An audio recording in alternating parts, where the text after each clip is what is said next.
Hello everyone, welcome to episode 45 of Show For You. Today we'll be going over Reindeer Shames, which is the 7th episode in One Piece live action season 2.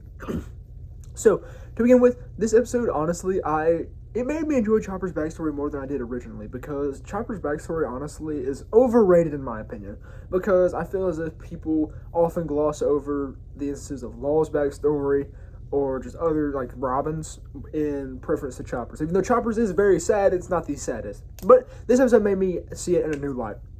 So we start off the episode with Koreha, Luffy, Sanji, and Nami kind of asking about Chopper, and Koreha ends up telling them the story of what happened to Chopper in childhood. So we see as the flashback starts off, and Chopper is being pursued, well, what we don't know yet as Chopper, is being pursued throughout the woods by village people who believe he's an abominable snowman.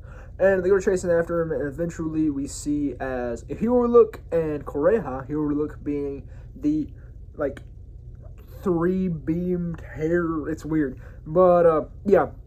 So Hiorlook, who is a doctor, and Koreha, who we already know is a doctor, are hiding under a bridge because the doctors in the Drum Kingdom are being purged and searched for so that they can be exclusively under the control of Wapol. So since Wapol is in power, we know this is before the invasion by Blackbeard.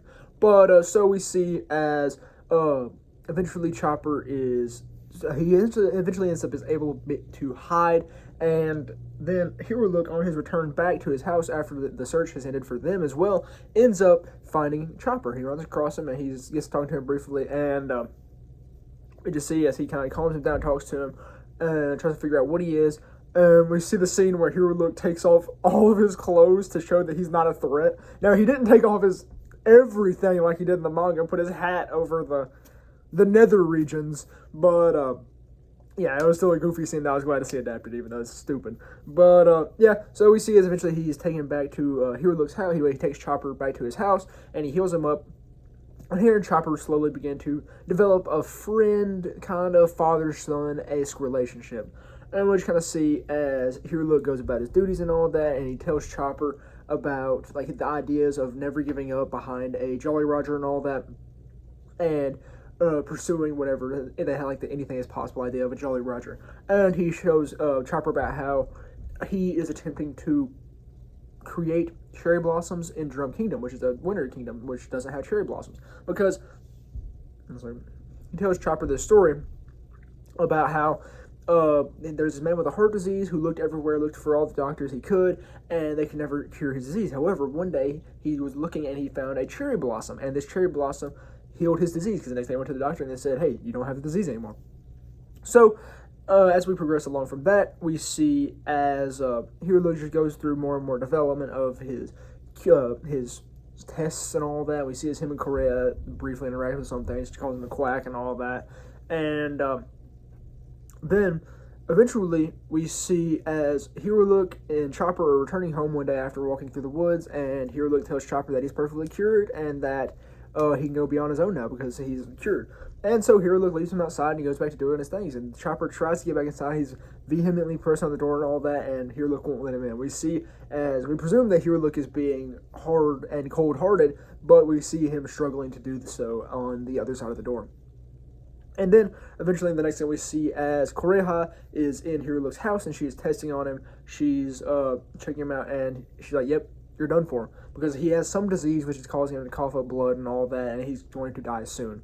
Now, throughout all this, Chopper is spying on them through a peephole in Hiorlook's little, like, bush shed home.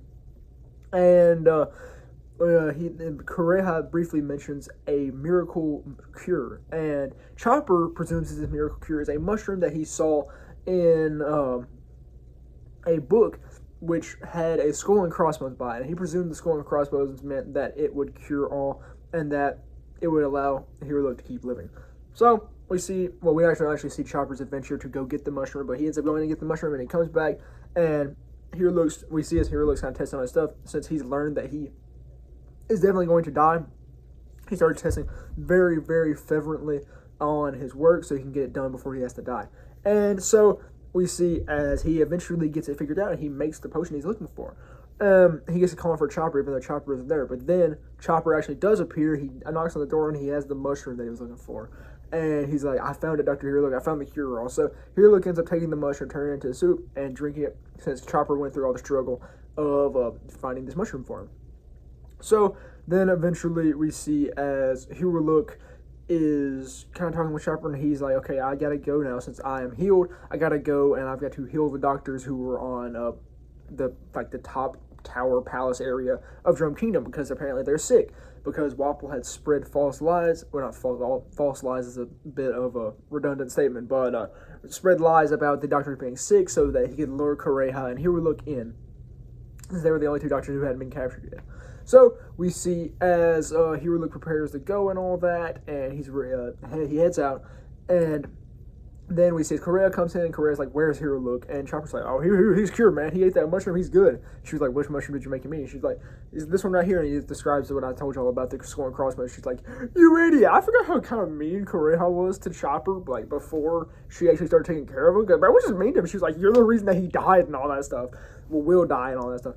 But yeah. So she kind of explained that, and Chopper kind of breaks down, and he's like, "No," and yeah. We see eventually, as we go to Hiruluk's perspective, well, actually, we see our favorite domestic terrorist blowing up the guard of the palace, and we see him as he slowly makes his way to the throne room of where Wapol is, and once he makes it there, he is talking, and he's like, "Yo, where are the sick doctors?" And Wapol's like, "Bro, you an idiot. There's no sick doctors." But this was not the reason why Hiruluk came here. Hiruluk came here because he wanted to overthrow Wapol, because he gets in there and he's kind of talking, and he explains how why he's here, why he's a doctor, and all that stuff. And he asked Wapol at one point, "When does a man truly die?" I legit used this statement in like an honors essay, and I got the honors acceptance, but I legit used this. And what he says is that a man only ever dies when he's forgotten. That's a dope use. And I don't know what philosophical stuff Oda was cooking on when he made that line, but holy smokes, I love that line so much. Because it's true. It's so true. Someone does not die until their memory is forgotten. Because death is not just a corporeal thing. Death, sure, the body ceases at one point, but the memory never ceases. And as long as a memory exists, then the person cannot be dead. Because to be dead is to end, to be erased. Death just is not a singularly corporeal thing. It has more complexity, more nuance than just being dead physically. And I love that statement because, like, one of my main goals in life is to be remembered, to be respected, be loved by as many people as possible, to know that I had a positive impact on the world. Because that means that I will live on for as long as possible if I do, because I will live on in the memories of people. And even if it's just a handful of people, as long as I know that I made people love and respect me, then that is a success in my books. And so I just love and live by that idea that a man does not die until he is forgotten. Who thought One Piece could set a mantra for one's whole life? But yeah. So after that, we see as Wapol tells Dalton to slime out Hiruluk here, and then he kind of gives his failure speech and all that, and then he's like, "You know what? I'm gonna blow up." He uses his bombs to blow himself up, and he doesn't end up doing any damage to Wapol. And I think he probably hits a couple of the guards, but I mean, we don't really see anything. And he absolutely blew himself to a crisp. So yeah, there's nothing left of Hiruluk. Yeah, before he died, he actually told Wapol that his monster of a son would be coming there and to not harm him. Well, right after he dies, Wapol's like, "All right, go kill the monster, Dalton." So Dalton's sent outside, and we see his Chopper is running in. We see him come in as reindeer form, and then we see him change to his man-beast form. Now, this is the one thing where I've gotten a bit of a complaint about the character design stuff, because I don't believe the man-beast form of Chopper looks the greatest. Now, it is still a very good and faithful transition. I'm just not a big fan of it in the live action. That's just the only really downside this episode had, because I know we're going to be seeing a lot of that eventually when we get into season 3 in Alabasta, because Chopper's predominantly in his man-beast form throughout Alabasta. But yeah, I just wasn't massive on that design, but everything else is phenomenal. But yeah, so we see this, and him and Dalton have a brief scuffle, and Dalton's like, "I'm not going to kill you. Go on, live, become a doctor." And so Chopper ends up going off, and Dalton goes back to the throne room, where he ultimately kind of tells Wapol off, and he's like, "No, I'm not going to do this anymore." And so we see as he is standing there with his blade drawn before a clash, and we don't actually get to see the clash. But then we see as Chopper ran back to Hirulook's house where Kureha is still looking, and she actually found the powder that Hirulook made so that he can make cherry blossoms bloom in Drum Kingdom. And she's kind of talking about that, and Chopper is this guy asking her to teach him medicine because that is his goal now. He wants to be a doctor. He wants to solve everything. And she asks him, "Why should I teach you this?" But then the kind of flashback kind of ends, and we see as Luffy ends up leaving the room and going to find Chopper, where he finds the Jolly Roger of Hirulook. And he goes and takes on Chopper's kind of like, "Why are you messing with that?" And then Luffy's like, "I'm going to put it up where it deserves it," and he puts it up on the wall. Now, I don't know if that was in the manga. I know that he ends up putting it on the top of the castle. I don't know if it will happen in the live action now since it's up on the wall. And that's going to kind of suck because we won't get the scene of Luffy getting hit with the cannonballs and the fire and all that, and him still standing there holding it strong, because that's a really aura moment. But it is not too impactful to the story, really. But yeah, we see him just kind of make more acquaintance with Chopper and all that. Then we go to Zoro and Usopp and Vivi just kind of going around being kind to the kids and all that.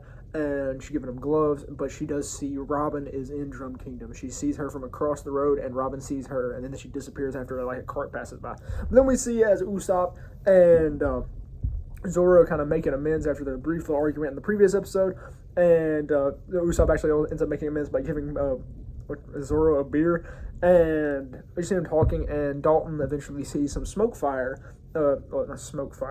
smoke, campfire smoke. There we are. Troglodyte eye mistake. But we end up seeing as Dalton sees some campfire smoke, and he's like, "Okay, I'm gonna go check that out." So he leaves Zoro in charge of the city watch for the time being. So he goes out there and he is looking around, and eventually he is shot by one of the two little henchmen of Wapol, and that's really where the episode ends. But yeah, honestly, episode 7 was really good. I really enjoyed it. Like I said, it made me see the Drum Kingdom arc in a new light. I mean, Drum Island arc in a new light, because I wasn't massive on it before, but now I've become more acquainted with it, and I guess more of a fan of it. But yeah, that's all I really have to say for episode 7 of the One Piece live action entitled Dear Shames. And that's all I really have for episode 45 of Show Review. So I thank you very much for watching, and see you.